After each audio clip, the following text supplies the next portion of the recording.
Swayam Prabha. Digital India. Educated India.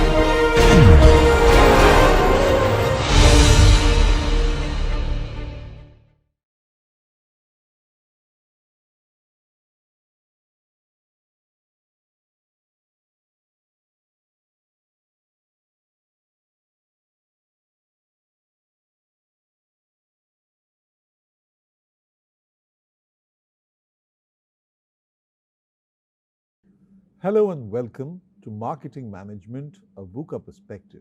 We are discussing core concepts, and after concluding with brand narratives, we want to explore the world of how marketing takes these things further.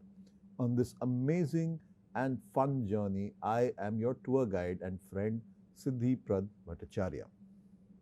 Now, in the words of Steve Forbes, who was the editor-in-chief of Forbes magazine, he had said, your brand is the single most important investment you can make in your business. With such wise words, it makes sense to only look at brands and how they can be crafted to make them inclusive and yet individually meaningful. So at this entire conversation stage, what you can see is you have a sense of meeting and making sense of each individual cohort that helps the master brand make itself relatable and viable to all simultaneously, yet keeping their connects unique. So that uniqueness is what we are really looking after, which brings us to our first part of brand hierarchies and constructs. Now, brands are structured in a variety of ways, and you need to understand how master brands really work. So when you're planning for a brand, you look at the entire construct of what the segments of the brand are, how they add value to the overarching brand philosophy, and each of these sub-brands also play a vital role in ensuring that the brand is well looked. So therefore, you have to understand what we have today for you, the master brand architecture framework. This is critically important for brand managers and marketers to understand because it provides you with a strategic approach to build coherent brand portfolios. Now, when you look at a framework, you have at the base level brand equities, which give you the core values and associations which build the brand up at the initial interaction level. From there, you are able to look at how sub-brands, because each of them are small brands unto themselves. So hence, they will have these extensions across a variety of vectors. Vectors are factors which help that brand find a pedestal and find a certain meaning inside the consumer space. And when all of these come together, they start forming the larger master brand name, which has the overarching brand identity. And that really is the one mega offering which connects with the consumer. With these thoughts in mind, you need to understand what the essential components of the master brand architecture are. So therefore, you have the master brand name, the core identity, which gives you a certain key payoff, which is a brand promise, typically captured inside of a tagline. Then within this entire format, you have the sub-brand structure, which gives you a naming hierarchy and a visual system, a system to understand how these sub-brands are stacked under the master. With all of these considerations, then you finally see the core equities, which give you distinctive brand assets which define how the brand is playing out. When you look at the master brand architecture framework, you will have a variety of elements which help define the journey at various stages. You have at the basic level the cohort, the group of people. You've been discussing about cohorts. We'll discuss them further as to how cohorts and tribes are formed. And cohorts each have a specific attribute which gives them a certain meaning. There you will find the benefit that they're either looking for or is positioned by the brand to answer the requirement that that particular element needs, which gives you the positioning statement of how the brand or the sub-brand plays out in the minds of the consumer, and therefore you have the positioning with the sub-brand stacked together. When you walk from the bottom of it, you have the key master brand equity, which is the overarching master brand standing with the consumer, and you move as you go upwards to the key master brand payoff, because the overarching payoff that the master brand promises is something where you can put your master brand. So it will give you a seamless experience across all its sub-brand elements. So let's take a few examples in mind. There is Mercedes-Benz as one particular example. Here we look at various aspects like the target. So who are the people who are buying Mercedes, and then you've got a little strategy there. So what do you want out of them? You want lifetime customer relationship. The target is definitely premium car buyers, and they have the means to buy those cars. They have the money in their pockets or in their banks so that they can afford the Mercedes brand of car. And what do you want here? You want people to enter the franchise pretty early in their careers or lives and such like. So therefore, that is the early entry which you want to action for particular takers of the brand. So typically, as you will see, the audience referred to here is indicated to be younger, so that you want them to pick that particular aspect of entering the brand very soon in their entire lifespans of staying with the brand. With that in mind, here is a proposed Mercedes architecture. Looks very complex, but I'll take you through all the particular aspects so you are able to understand how it plays out.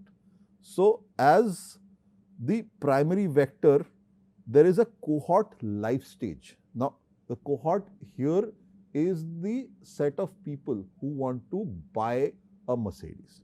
Now, at the base level, you will have young upcoming executives.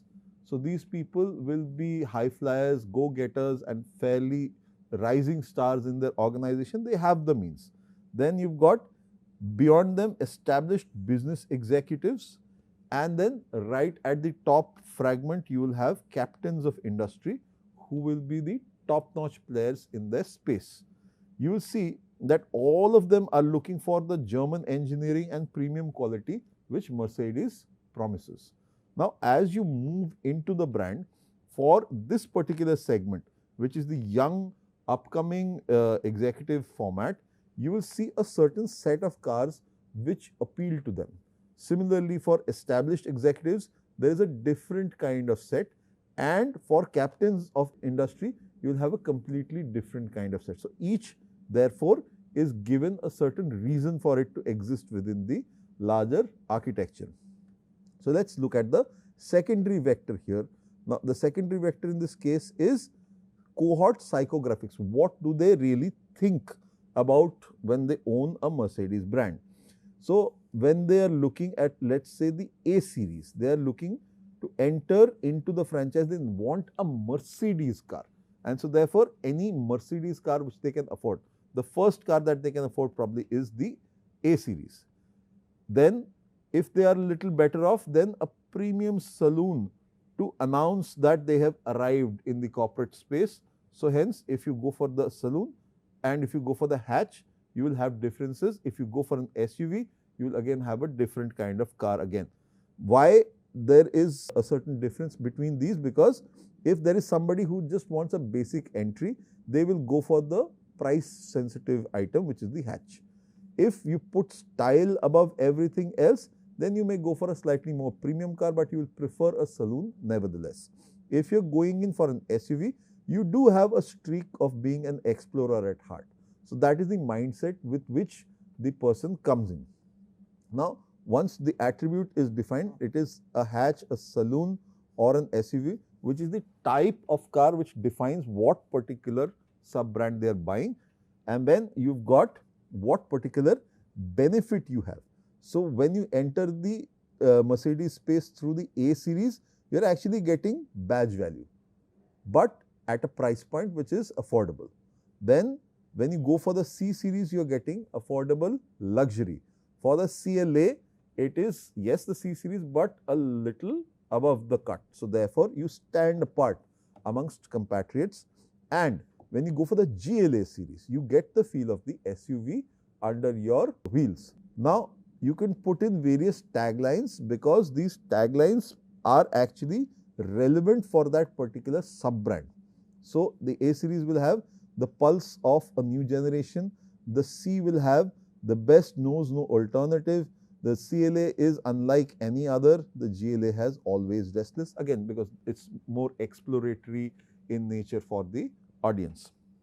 Now, similarly, for established executives, for the entry level, again price point based will be the B series. Here, you will be prepared for life, which is the tagline. It will give you the utility of a car, it will be a hatchback, and these are people who want a second car for the family typically. They are already able to afford one. Now, this is their secondary car. And then you will go into the E series where there is the intelligent superpower, which is the tagline. It gives you style with substance as the benefit. It is a saloon type, and these people are not swayed by empty flair and appreciate the inner substance of things that they want to buy.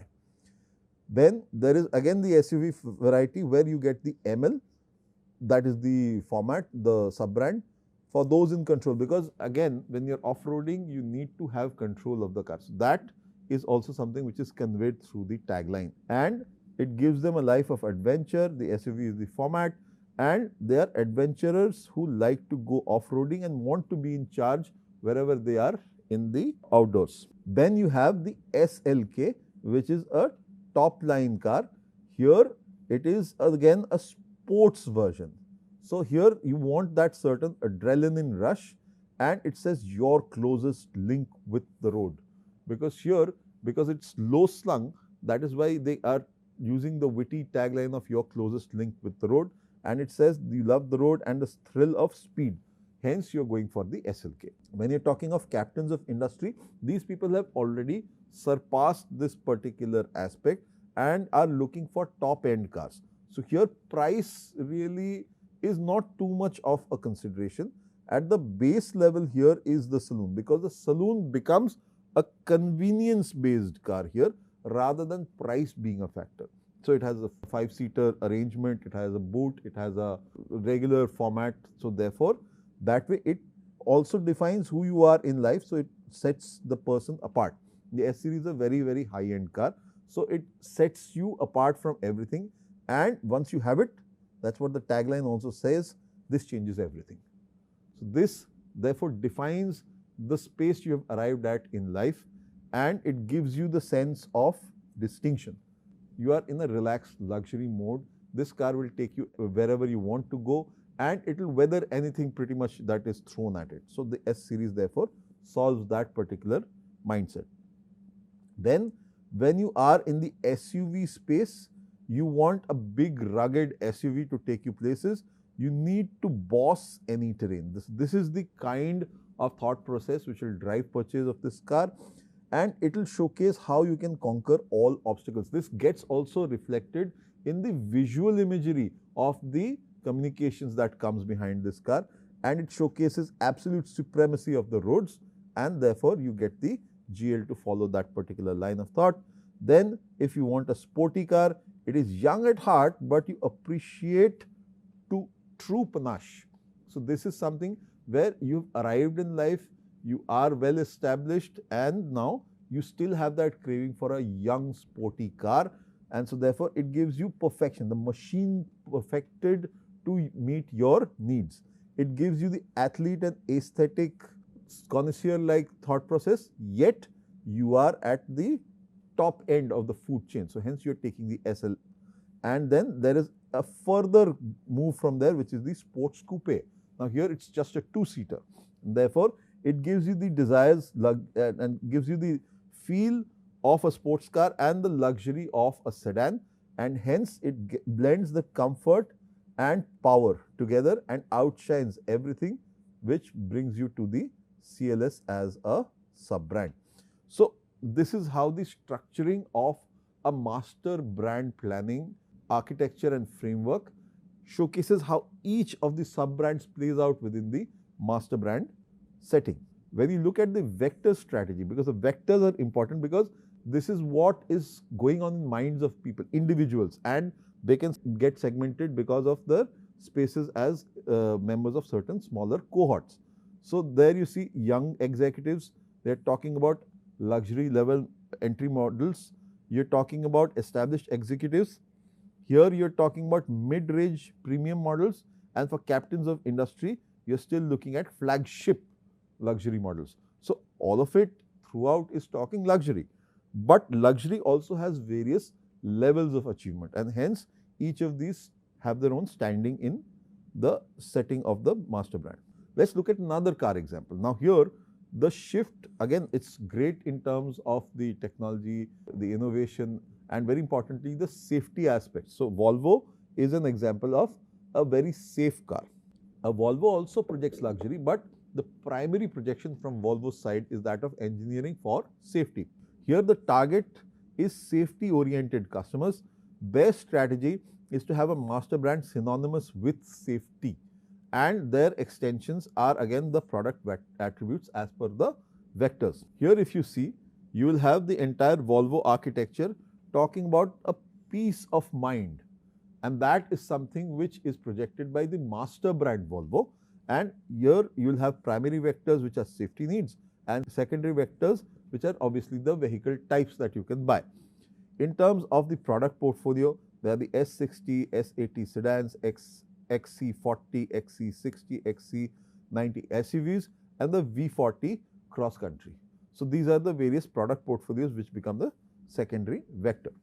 Now when we look at the architecture, the primary vector in this case is whether you're buying a sedan, you're buying a crossover which has the looks of an SUV but the comfort of a sedan, or you're going in for a hard-boiled SUV. So with these, then you approach the secondary vector, which is here the price point. You'll have various price points which become a reason to choose a certain particular model. Now within this, the attributes you can look at, the S60 appeals to young achievers again who desire elegance in design and a safe, comfortable drive, and they are looking for a sedan. So therefore you get the S60. For the S80, it is you're making a statement, whereas when you're driving the S60, you're actually looking at the fun of driving alone. So when driving matters, that's the benefit you're looking at. The tagline stays the same, your home while on the road. So the tagline stays something which is unanimous across all the particular models.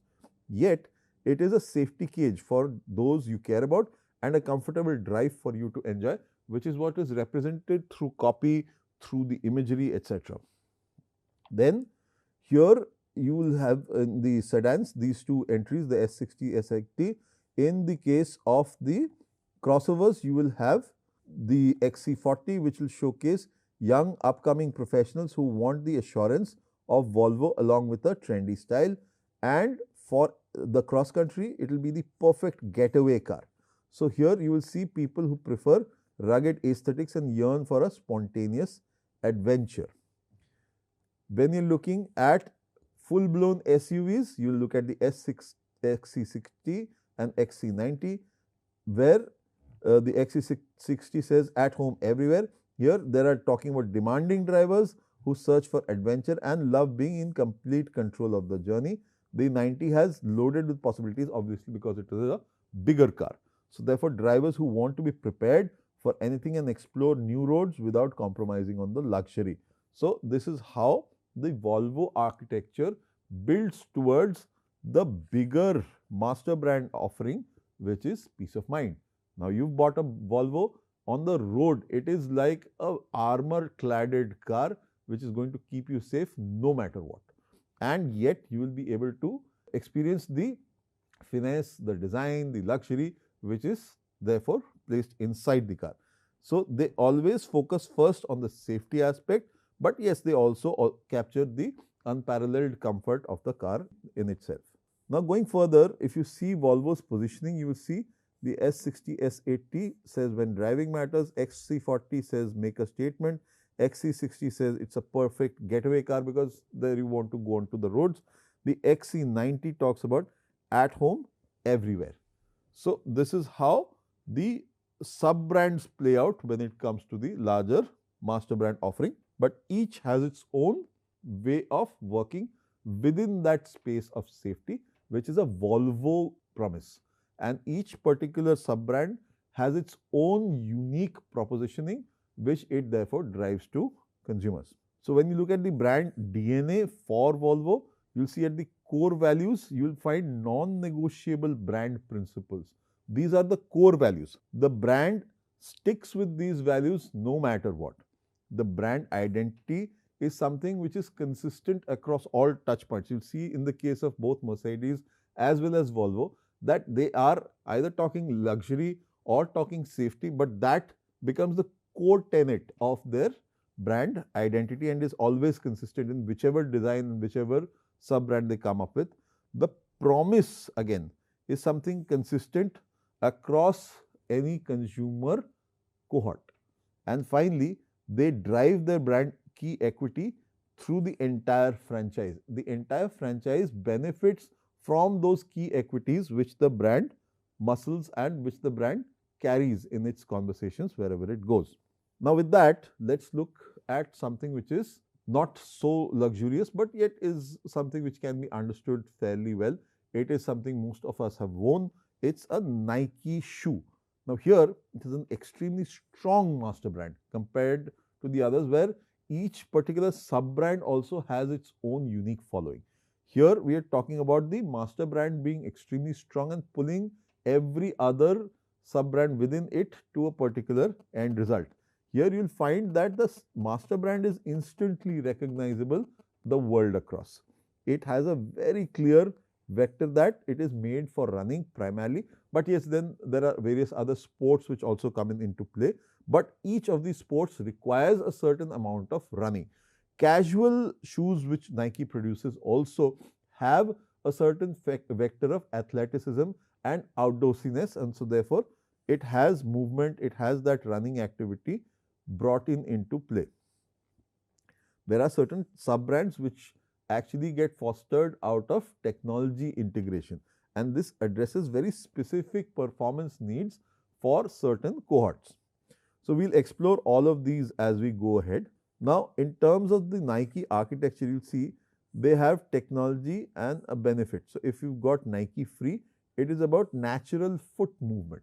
So the moment your foot is moving, it is giving a natural foot movement to how you place your feet on the ground, and it's very similar while you are actually wearing the shoe as well. So it does not distend your foot at all and allows your foot to stay comfortable. Then if you're going for Nike Lunar, it is about lightweight cushioning and gives you that bouncy, spongy feel so that you don't feel lead fitted. Then if you're going for Nike Air, it gives you impact protection and stress reduction, very important for sports, except for example like basketball where you have to jump, lunge, etc. So your feet falling awkwardly are something which is protected by the Nike Air. Then again, you've got the Nike Zoom. Here it gives you explosive movement. So this is very typically a sprinting shoe and allows you to have that sudden burst of energetic movement, and it allows you to take control of your movement when you are sprinting forward. So that again gives you that benefit when you are buying that kind of shoe. And finally, there is Flyknit. Flyknit gives you a lightweight sock-like fit. This is slightly away from the athletic part and is more towards the casual wear part, but it also has a walking, jogging kind of tenet to it. So it brings in a certain breathable atmosphere for your feet while you're wearing the shoe, and it projects that this is a everyday wear shoe which you can take anywhere you please. So when you look at vectors, therefore, there are various vectors which can look at how to introspect within the brand. There are three various vectors which we can actually figure out. One is a primary vector, which is the main dimension for the brand stretch. Then the second one is the secondary vector, which at times gives nuance to that particular sub-brand and gives an additional dimension for expansion. So when you're talking about communication ideas, the ideas and the storylines, the narratives that you create, all of these things require some root. It requires some amount of a base material on top of which the entire storytelling can happen. So you need space to create those stories, and they should be intrinsic with the brand so that it does not look suddenly out of place. Why have you said something which does not gel with the original thought process, the established areas of play for that particular brand? And if you try and walk too far away from the established vectors for your brand, what typically happens is there is instant confusion and dissonance in the consumer's mind, and that may throw the brand story off by a mile. And it's obviously quite dangerous because suddenly you are talking about mountains when you are a seashore brand. It will be very, very jarring to the consumer because the consumer has aligned with you because of your seashore next door kind of positioning. That's the brand identity you already have. So suddenly, why are you talking mountains and stories like that? So disconnects can happen, and which is precisely why the brand needs to have these vectors in which the narratives and storytelling can move. Then at times there are vectors intersecting as well. You will find common ground between vectors. These points of resonance will create for stronger storytelling because you've already talked about certain reasons to believe in one vector, you've talked about other reasons to believe in the other vector. When they both logically apply to the brand right there and then, that is when it creates certain innovation opportunities and gives you that little extra leg room to play better and talk better about your particular brand. Now, in the case of vector strategy examples, Nike has typically a primary vector of the running types that the shoes are for, and in the case of the second, they have technologies which make each shoe very intrinsically different.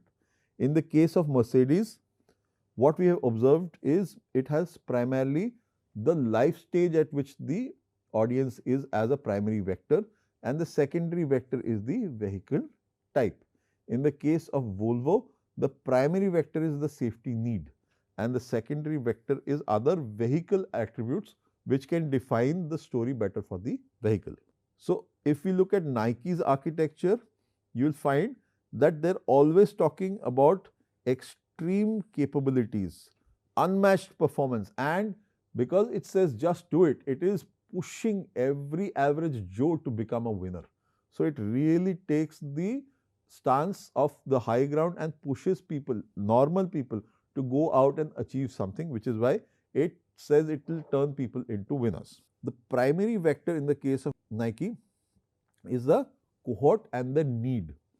So, if the need is for a specific sport, then you will have a specific kind of shoe, and that will also define where your cohort is coming from because they are passionate about that particular sport primarily or are buying that shoe. They may be passionate about more than one sport, but then again, the specification of a shoe is married to that particular sport. So, if you have got sports like running, training, basketball, American football, you have got soccer, here you will want to see the need of runners who want to feel the surface because it gets them the grip when you are actually running and helps you pace yourself. When you are talking about basketball, let us say, you are talking about minimal seeking runners who need a lightweight ride because jumping here is primarily the need. In case of American football and soccer, you will see high impact runners because they are changing direction at any point in time. They are trying to avoid things, they are dribbling, and at the same time they are moving forward or moving backward and suddenly making sharp turns. So, hence the impact of the human body on the foot is exaggerated, and therefore, the impact is something which the shoe also should actually shoulder. This then when you translate it to other sports like baseball, skateboarding, golf, tennis and cricket, you will see that athletes here want an ultra responsive feel and extra support because they are doing a long term play. Baseball or golf or skateboarding, they have certain aspects where you spend time out there for a fair amount. Golf again, you will see that it has a long 18-hole walk, And in tennis and cricket, you will see runners who prefer a snug fit that virtually goes unnoticed because they are focusing more on not their feet but the other aspects. In the case of cricket, you are bowling or batting. In the case of tennis, you are using a racket and a ball. So, you are focused more on everything else but your feet. Your feet are just there to plant you squarely on the ground.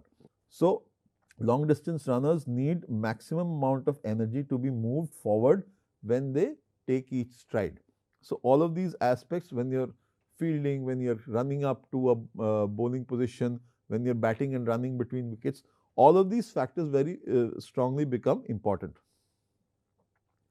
So, here you will see that you will have the first attributes about what the shoe does in terms of its technology. You will see one where shoes mimic the shape of your foot rolling with the ground. Somewhere you will see 30% less weight and a bouncy cushioning. Somewhere you will see pressurized air inside a tough yet flexible bag which gives you the ability to bounce up. Somewhere you will see full of tiny fibers that limit the expansion of the air unit, causing it to bounce back faster. All of these technologies are part of how each sportsperson's activity is propagated better. Their ability to perform is exalted. So, the shoe becomes critical for the athlete's success. Somewhere you will see worms and there is fabric variations precisely engineered only where they are needed for a featherweight, form-fitting and virtually seamless upper. And at times you will see strategic placed filaments that function like cables on a suspension bridge, giving you the long-term wearing comfort as well. So, what are the benefits allowed from this? Here in the case of Nike Free, you will see your feet move naturally. In Nike Lunar, you will see the experience of the feeling of astronauts bounding across the surface of the moon. In Nike Air, it reduces the force of impact because you not only jump up, you also fall down after. Then in Nike Zoom, you feel an ultra responsive feel underfoot. In the case of Flyknit, it is a shoe that is almost like a sock. And finally, you get a lockdown fit which enables any foot not to slip. The taglines are individually for each of these sub-brands. For Nike Free, it is less shoe between your feet and the ground. For Nike Lunar, it is a lightweight yet cushioned ride. In the case of Nike Air, it protects your body against fatigue and stress. In Nike Zoom, it is for explosive movement. In Flyknit, it is performance without distractions. And the last one is it supports precisely where it's needed. So, all of these together allow you to perform at the peak athletic capability that you have. The shoe is almost an extension of you. And therefore, when you win, there is victory to be gained. And that is where Nike's promise comes in. It is the ecstasy of victory. So, which is why Nike says, just do it, which is their tagline. So, that propels you to go forward because victory is almost as good as ensured. So, that is precisely the promise of the brand and how it projects it upon each of its sub-brands and onto the cohorts and the needs. So, it has planned it to that very, very minute aspect. Moving on to another very, very well-known brand, Johnnie Walker. Now, here their reasons to get into this are increased consumption because they want to drive more occasions for the consumption of product. Then they want to showcase a varied positioning and target by cohort and the occasion in which that particular sub-brand is being consumed. And then you have a portfolio, but the portfolio has to be need-based. So, you have to offer different benefits for each of the needs and benefit states. So, this is how Johnnie Walker works out its master brand planning. Here, if you see the architecture, at one level you see red label, which is the entry point and requires some amount of mixing. Black label is everyday but gives you a certain premium. Gold or platinum is something which you keep for select occasions, and blue label is something which you use for ultra premium gifting. So, this is how the product planogram is stacked, and each has their own unique identity and intent. So the gifting at times can also be special occasion having, so that if you are with a very select crowd and you're opening up a blue label, that actually talks about how much you care for that particular company, and it is the response to that particular gift of company. So hence it can work in that particular sense as well. When we look at the Johnnie Walker architecture, they are clearly saying premium blends, rich, luxurious taste. So this is across all their products. In their case, the primary vector is the cohort. They will be young upcoming executives who want entry into the franchise at the base level. At the mid, you will have established executives and business persons with discerning taste and people who want to taste finer things in life. And at the top end of it, you will have the knights and gods of the HNI profile. So these will be the uber ultra rich people who will have only a few things in their entire aesthetic approval set. The secondary vector in this case is usage and occasions. So when you're talking about the red labels and black labels, these are for relaxed evenings and partying with friends, or they are for a premium label for gifting to announce that they have arrived. When it comes about double black, it has intense smoky flavor for quiet, personal and relaxing evenings. The gold label reserve is something which is about indulgence in parties and celebrations when there is a certain kind of crowd only for them you will cater to with this particular format. When you're talking about the platinum label, you're talking about a very refined and unique blend for entertaining special guests. And when you're talking about blue label, it's a blend that is worthy of commemorating the rarest of rare occasions. So it is once in probably a few years. So that is the kind of shift when you're moving from the young executive to the top of the food chain of the HNI profile. When you're talking about what the attributes are, it obviously, because it's a consumable beverage, so hence it has to do with a lot of flavor profile and taste and such like. The red label is versatile and vibrant with a bold and characterful taste. The black label is the ultimate Scotch whisky in the category of deluxe Scotch whiskies. The double black is black amplified to create a rich, smoky and intense flavor. The gold label has been personally crafted by master blenders to give it that indulgent taste. Platinum is rich and refined, and it's a contemporary and complex blend of single malt and grain whiskies. When you're talking about the blue label, it's the blend of the rarest of whiskies and the pinnacle of the house of VUCA. So in all of these cases, not once is it called a single malt. It is always a blended whiskey.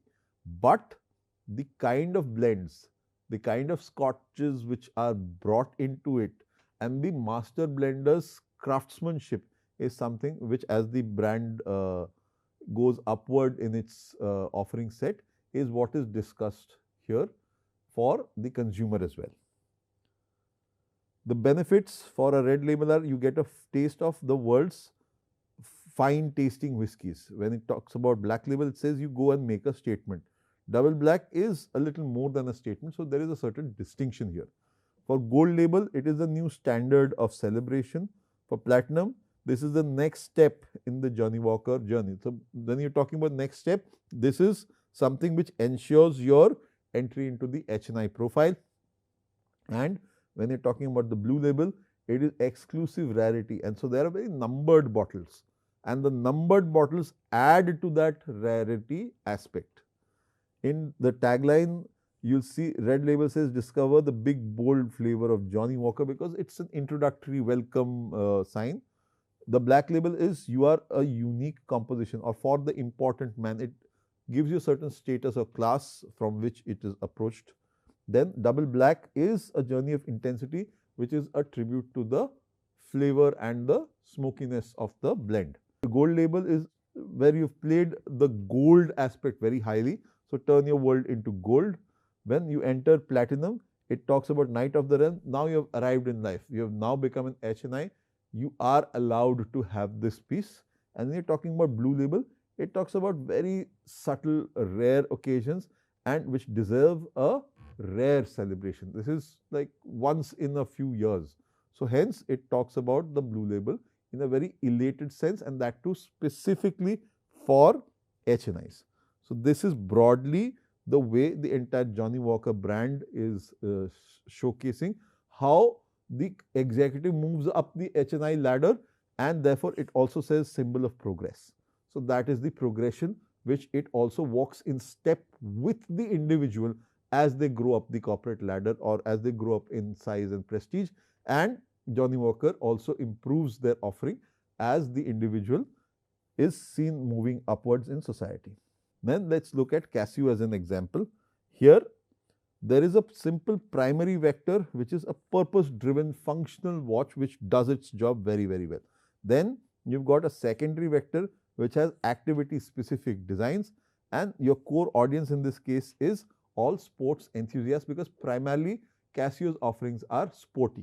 Now when you're looking at Casio architecture, you see a lot of watches, a lot of complications within these watches, but each of these have that little sportiness, that ruggedness about them, and that is something which is visually very clear if you look at models which come from Casio.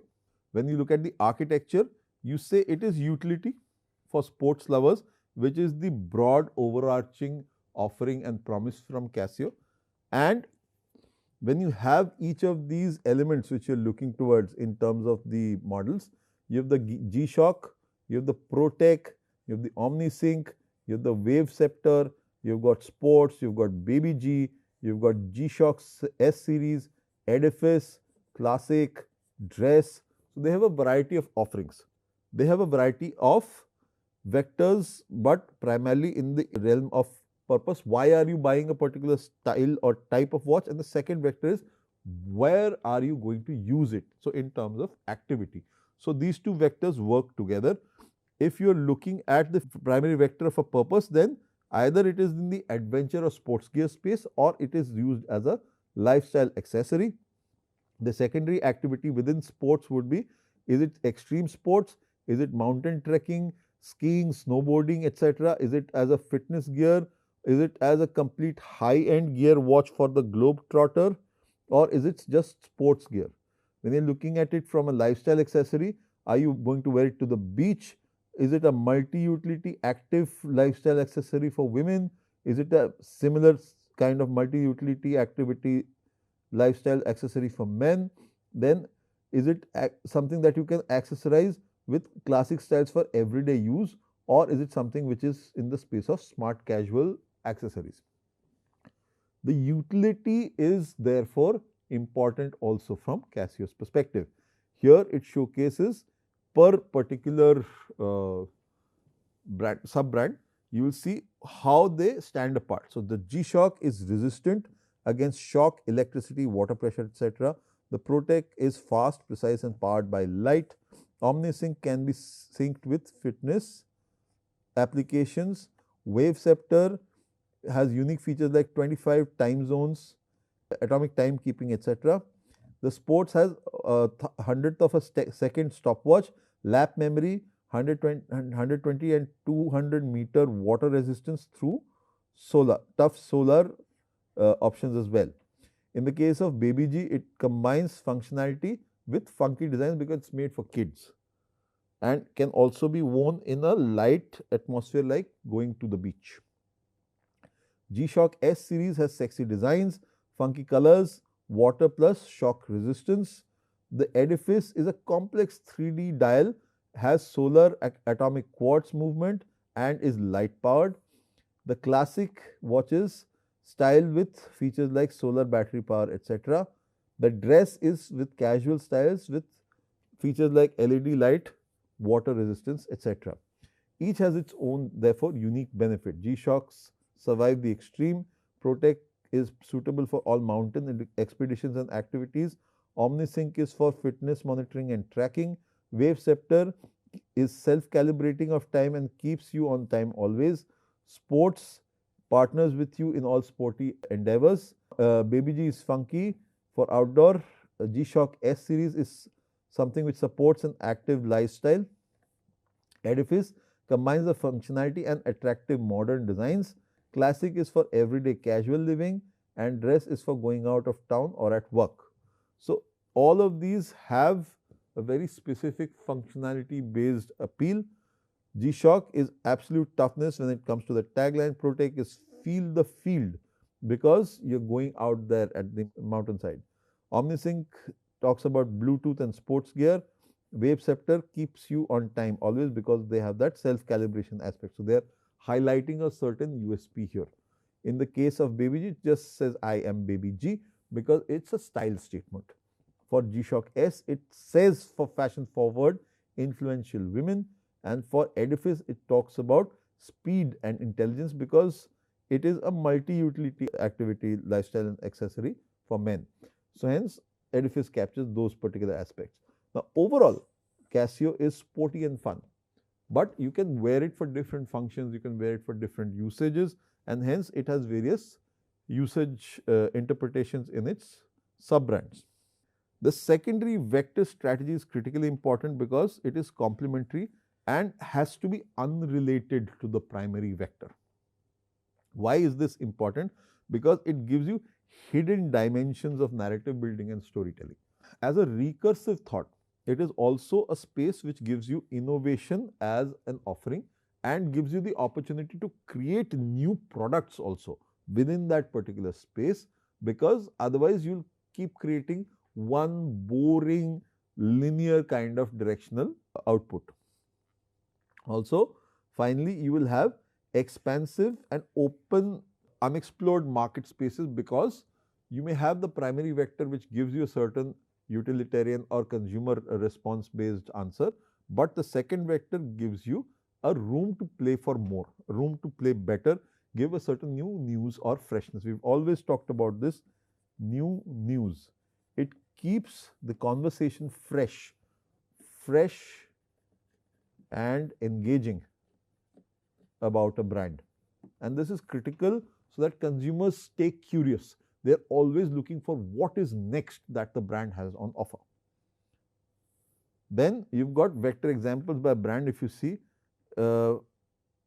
Mercedes talks about life stage cohorts and secondary vectors, vehicle types. Volvo is about safety needs and vehicle attributes. Nike is about running activities and technologies. Johnny Walker, which you've added now, talks about price prestige tiers and consumption occasions, and Casio talks about the watch purpose and the activity type. So, within all these spaces, what you will see is a variety of vectors which help define narratives as we go forward, because narratives are critically important to tell the brand story, and the better and the more number of stories you can tell, you have the opportunity to create brand myths. This adds to the allure of the brand overall. You can also create brand rituals. When you're talking about a cohort and you're pushing them to become advocates for the brand as we go along, you will start to form a tribe. A tribe is a clan which sticks very, very closely with the central pillar, in this case, the brand. So, if you have got a brand tribe, then you will have to give them certain rituals, certain things that makes it common for them to participate. It gives them a certain anchor, whether it be visual, whether it be mental, whether it be something that they are doing on a day in, day out basis. So, all of these factors together help the people who are associating with a particular brand to come up with an experience that is shared and shareable. This also gives a certain input angle to people who are outside and are curious or enamored by the brand, but haven't yet probably walked into that brand space.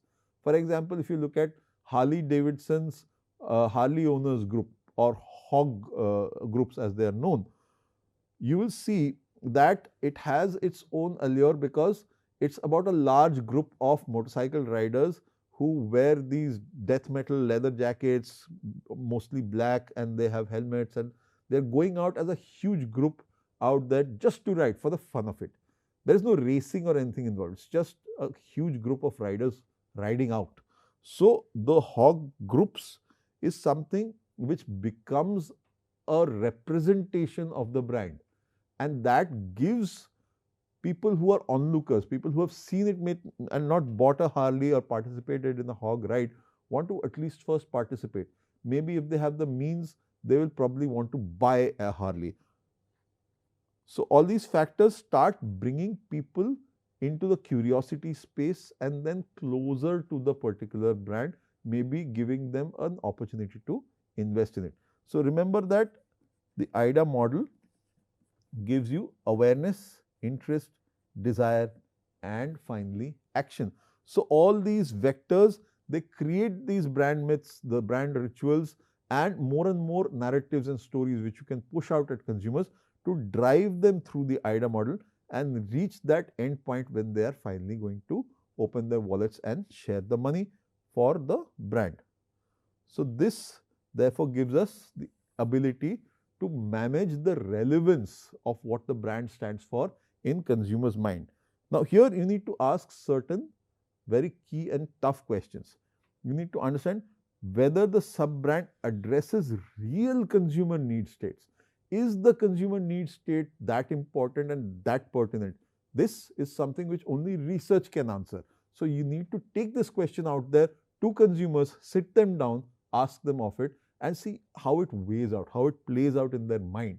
And that will give you the answer to all of these questions. Again, as an example, you can look at Johnnie Walker labels match different consumption occasions. So now, is it really that pertinent? And do people really associate these associated occasions with Johnnie Walker if they are aficionados of the brand? Even if they are not, but their consumption also includes Johnnie Walker, do they feel the need for a brand which can fill up that particular space? Then how do you evaluate this further? This is through the consumer insights research. So you have to have qualitative research which probes deeper into consumers' lives. It probes and tries to understand the occasions, the reasons for the consumers to believe, and it gives them a chance to actually delve deeper into their entire consumption patterns and how they actually interact with a brand. And those answers are what brands can then reflect back at them when they create the narratives. Because when you're creating a narrative, you're pushing the conversation you're picking up from consumers and showcasing them back at them. The mirroring is something which makes consumers feel, hey, this has happened to me, which means I am already part of the brand's universe, which means that this brand is a part of mine. And that familiarity is what something that pushes people to consumption. The success indicator in this case is clear preference patterns by each particular segment that you define, and so therefore you will see the action in sales. When you're comprehensively assessing it, you identify the market space, you define the total addressable market, and within that you look at how to map the current coverage, assess the portfolio against how big the market is, you analyze where the gaps are, and you analyze which are the uncovered segments so far where you can put something in, and therefore you expand your framework and adjust vectors to increase the coverage. You have to find the vector based truths and yet keep them in line with the overarching brand offering. So the brand promise cannot be dealt away with. Your vector needs to buy in into that particular overarching brand space. You'll also have to ensure that they are flexible enough so that your current portfolio has existing sub-brands, your frameworks have vector adaptability, your new opportunities are potential additions, and brand coherence wise, it keeps in line with the what we discussed, the main brand identity. It can't fall too far away from the tree. When you look at the robustness of the offering overall, you'll have to see that the equity flow of the master brand permeates the sub-brands also. Each sub-brand carries that legacy, that DNA from the master brand. When you're looking at the balance, you see that there is a consistent strength across the spectrum. Each of the sub-brands is strong enough to hold its own, but they also plow it back into the master brand. It is also protected because the framework prevents brand dilution. It does not let the brand become suddenly completely different and takes away from whatever has already been established. And the equity adapts to market changes, which is where you need to keep your VUCA hat on. because market changes are sudden, and that is where you will also always have to be alert. In terms of scope of the master brand planning, you can't make it too narrow because it will limit your growth potential, it will make you miss market opportunities, and competition can push you away. It has to have an optimal range where there is balanced coverage, strong equities, and clear differentiation. But if you make it too broad, you will dilute the brand meaning, you will have weak equities, and consumers will stay confused. So, that you can't afford. So, this is where you want to take the sub branding of your master brand. So, there are common pitfalls for the architecture, the dilution we have spoken about, because you stretch it too wide. Inconsistent vectors, because if you are mixing unrelated organizing principles, they do not work with whatever else you have on the board. Consumers get confused, and if you are putting out unclear sub brand relationships, this will happen. And if your framework is inflexible, it is too rigid, then it cannot accommodate any market evolution. Again, where you need to be aware of what is happening out there and keep it limber. In terms of your framework outputs, you have to define your master brand with core equities and payoff, vectors with primary and secondary dimensions, architecture blueprint with a complete brand structure, and innovation spaces which give you what next potential areas for growth. You keep analyzing, you keep designing, you validate it with research, you roll it out, and then you optimize with feedback from the market. And when you are looking at success, you can look at serious numbers like brand recognition going up by 95%, portfolio clarity by 85, market coverage by 78, and more than 3 times the innovation rate compared to whosoever else is playing the game with you. So, what do you do next? You assess your current state, map your existing brand portfolio, audit your equity, identify what core strengths you have as a brand. You create a vector workshop, sit with your team and define what strategic dimensions you need to go into, develop your framework and create the architecture blueprint. So, with that, we will move deeper into brand hierarchies and constructs in the next session. Until then, that is me signing off.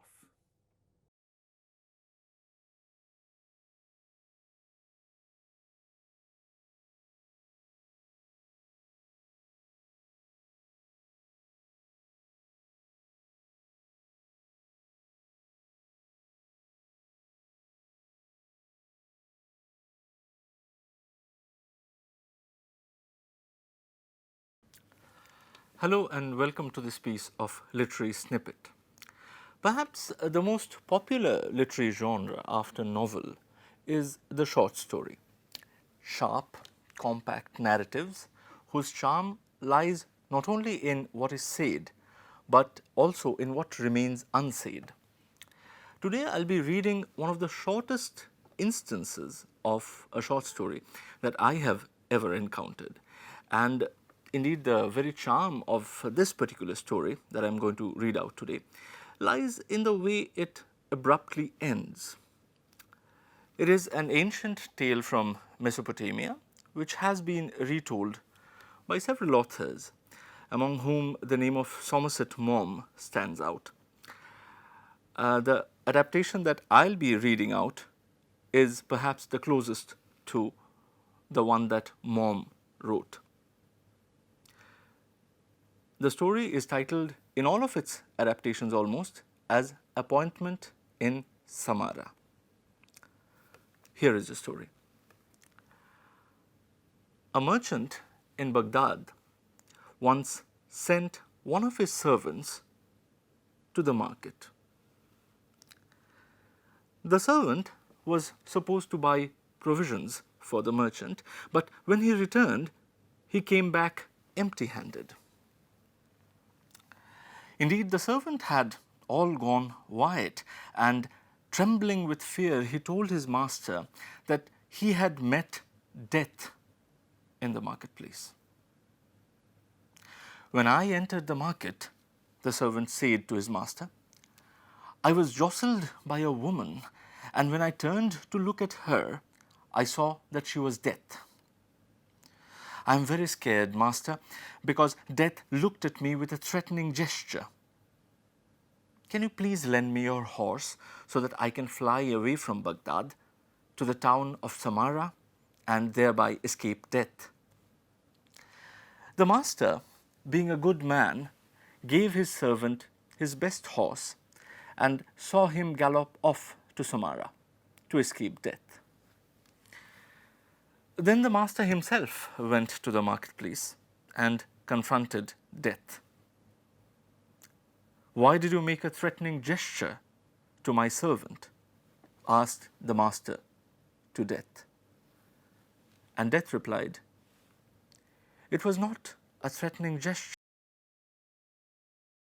It was a start of surprise. I'm here today because this evening I have in Samarra. See you in the next episode